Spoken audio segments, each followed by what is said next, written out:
Shabbat Shalom. Shabbat Shalom. I'm going to tell you two stories. They're the same story, but we have to get the first in order to understand the second. Well, you'll see what I mean.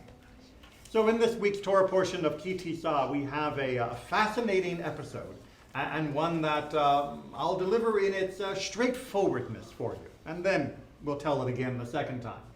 In it, God and Moses at the top of Mount Sinai, and they have been, shall we say, arguing, discussing with raised voices. The Israelites have made the golden calf, and Moses has pled for forgiveness on their behalf.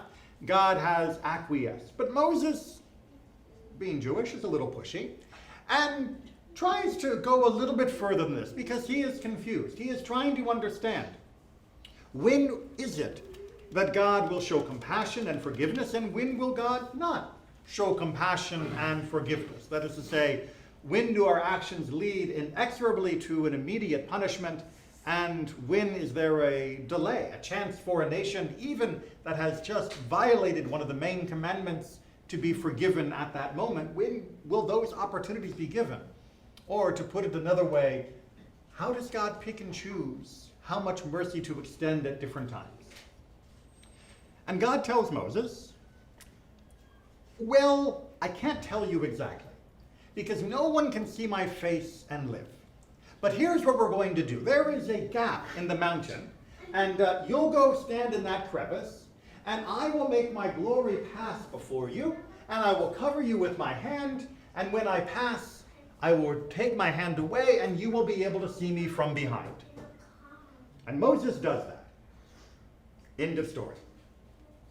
All right, what in the world does that mean? All right, this is not exactly what we would call a Rumpelstiltskin story, where the storyline is very clear, very plain, and the moral of the story is don't trust strange people who are spinning gold. It's very hard to understand exactly what was trying to be done here.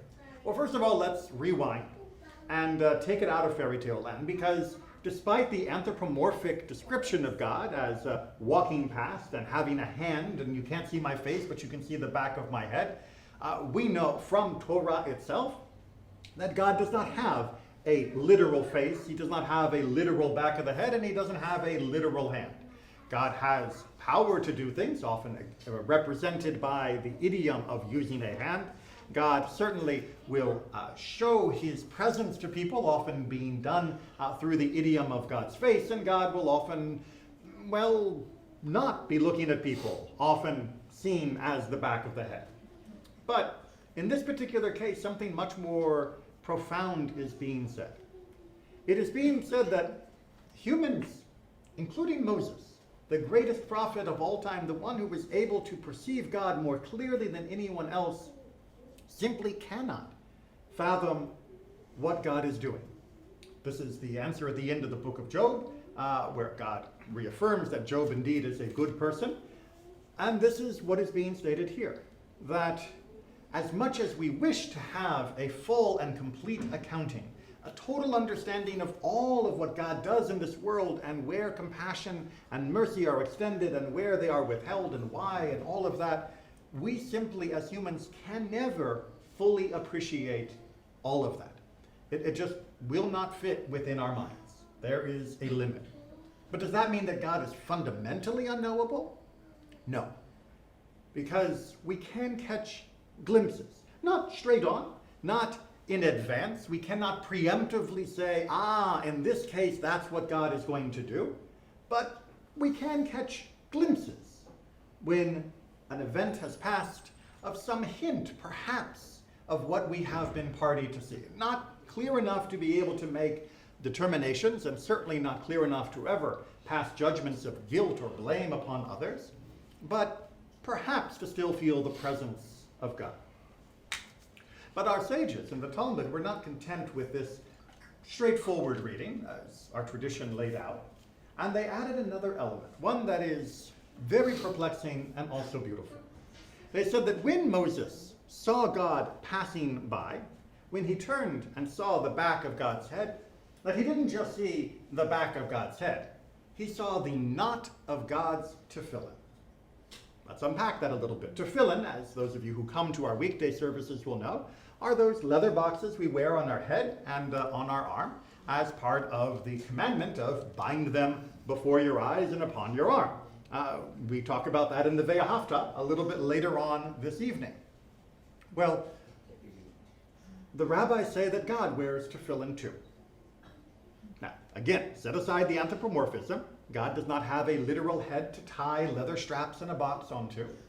But what were our sages trying to tell us at that moment when they said God wore tefillin? Well, to unpack that, we have to literally unpack the tefillin, because tefillin are not leather boxes, they are leather containers. And inside our tefillin have a various collection of 4 different passages that are talking not only about our commandment to wear tefillin, but also about our appreciation, our love of God. None more symbolic than, of course, the Shema and the Ve'ahavta itself, proclaiming God's oneness and proclaiming our devotion to God, our love of God. The word Ve'ahavta, of course, being the commandment to love. So what is in God's tefillin, say our sages? Well, simply put, a different verse taken from our Bible that says, "Who is like you, Israel?" Not "who is like you, God," where Michamocha, we're all familiar with as a great statement from the Song of the Sea, but "who is like you, Israel?" Who is like you, Jewish people?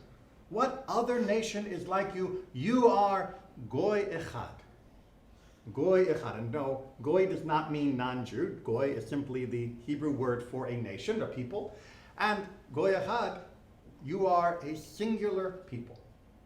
Of course, what else is Echad? Adonai Echad. This is a parallel verse, says our sages. Just as God is one, so are we one. Just as God is unique, so are we. That does not mean that other nations or people do not have worth. Obviously they do. God is the God of the entire world. But there is something that we must treasure in our relationship with God. And sometimes we wish we could see it straight on. Sometimes we wish we could look at God's face and understand completely what that relationship truly is all about. But most of the time, we have to settle, if we're lucky, for catching that glimpse, the small knot of the leather strap, as a moment in time, a moment in our life, a moment in history passes. And when we see it, we may not understand it. When we see it, we may wonder, has God abandoned us? Has God forsaken us? And then we have to remember, on the other side of that knot are the tefillin that our sages say contain praises of us. That just as we cherish God, God cherishes us as well. We can't always feel it, we can't always see it, but we must continue to remember it, especially in difficult times, especially also in joyous times, that we cannot always understand the world around us. But of one thing we must remain confident and sure, that God and we have been through more than 3,000 years together, and we will have more than 3,000 years in the future as well. And that the love that has bound us together through each of those epochs is reciprocal. Just as we have loved God, God has loved us. Can't always understand the twists and turns that life will take, but of that we must remain sure and confident. Shabbat Shalom.